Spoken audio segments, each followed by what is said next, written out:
Blood Yoga here. This one's going to be a little different. I'm going to give you perhaps a modification of my mind. This is a very fantastical modification of my mind. Even before I got into formal yoga, I was playing around with these ideas early in my awakening, and I even, they're in my mind.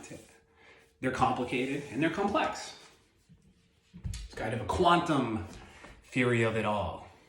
I'm not trying to be too specific or too detailed. I am being very broad. I'm expressing it the best I can do, but I feel it. I see it.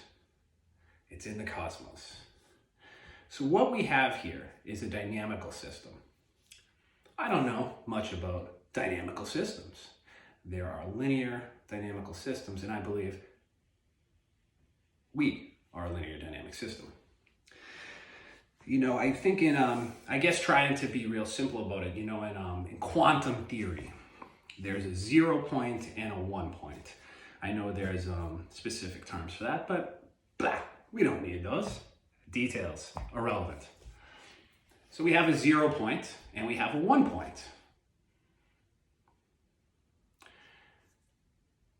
So as far as our human existence, as far as this kind of world we live in, the world exists between those zeros and 1 points. I believe there's fluidity between those zeros and 1 points, and as maybe a collective species, as far as what we can see, because obviously I defer, the cosmos are much greater than what we can see. We are maybe one dynamical system.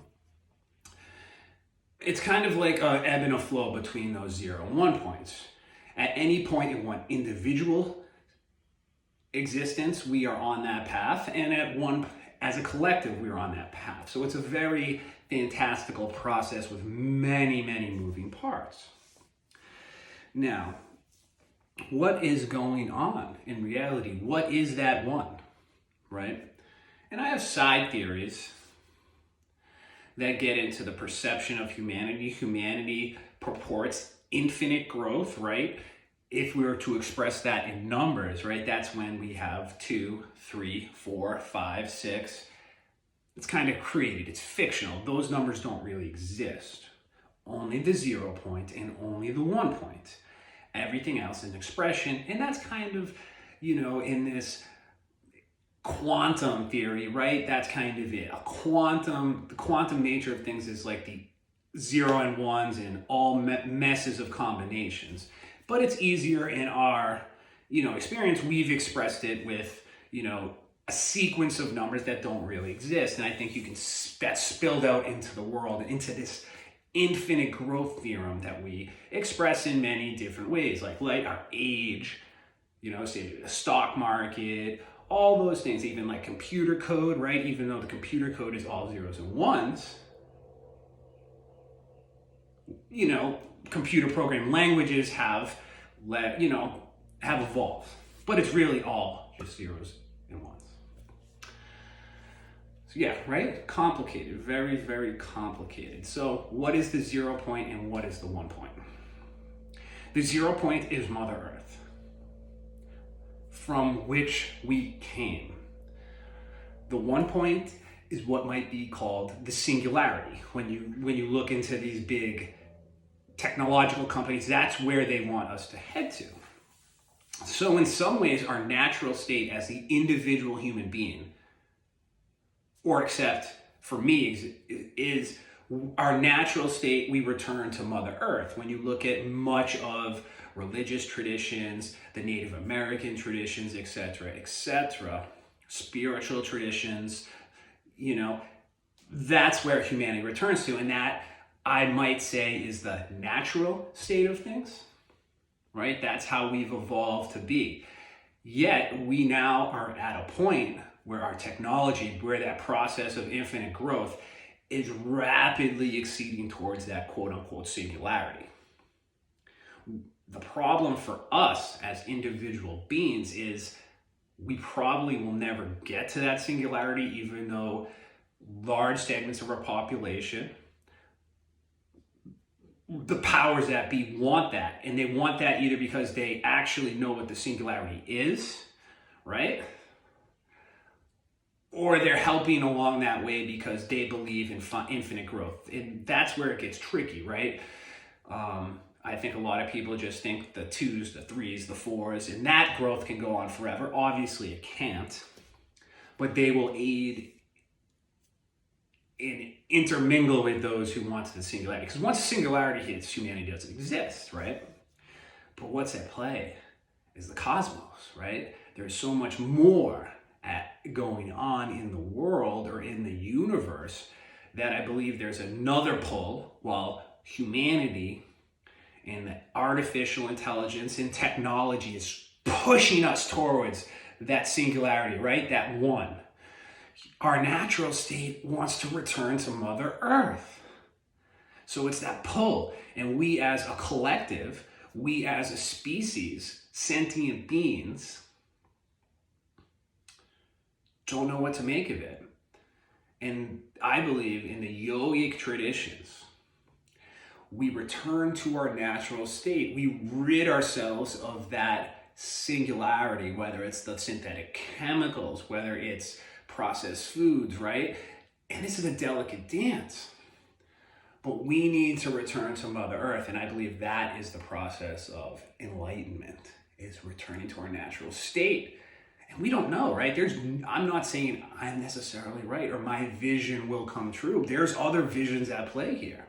And I think that's the fantastic thing when we look at something like this, what's going on in the world with this pandemic. In some ways, Mother Earth is sending us these signals, right? That's because if we are going to achieve the singularity, let's get this clear, we must destroy the Earth.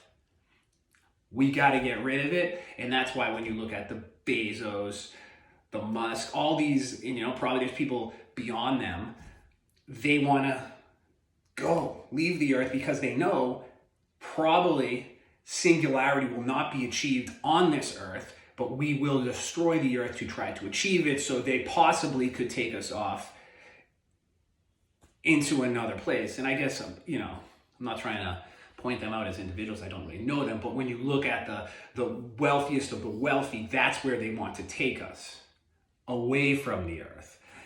And there's something much more simple, and that's what I'm encouraging you to embrace, whether you are a yogi, whether you have religious traditions, spiritual traditions. I'm not talking about the dogma, I'm talking about the truths behind it all.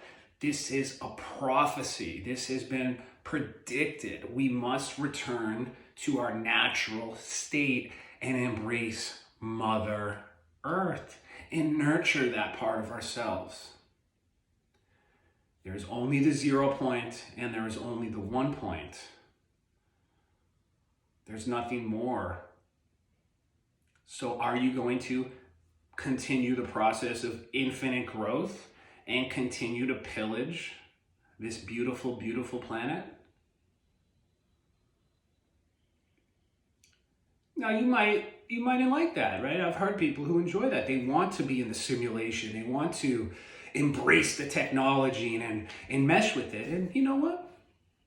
I can't say that's not their right. But I think we need to at least acknowledge the consequences of that. And I encourage, and I know for me as a human being, I just want to return to Mother Earth and embrace it. And I think that's a beautiful thing, and I encourage you to get back on that path. So this is kind of the quantum theory to, it all, right? It was written in the scriptures. It's in the quantum nature of everything. This is just a dynamical system.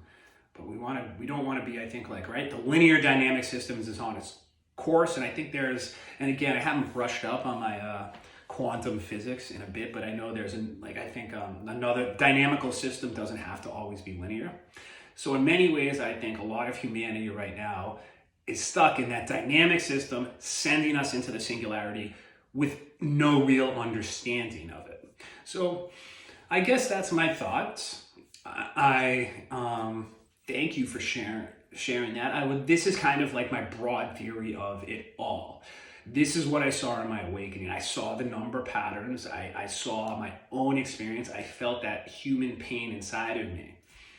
I felt generations upon generations upon generations of pain. And I think we need to forgive ourselves as human, because we are part of that rush.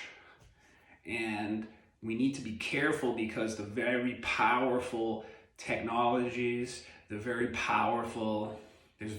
powerful things at work here that are trying to lull us to sleep and push us away from our true nature. And I believe these events, these awakening events where pain is so apparent and lack is so apparent, we need to embrace that, and we need to see the truth.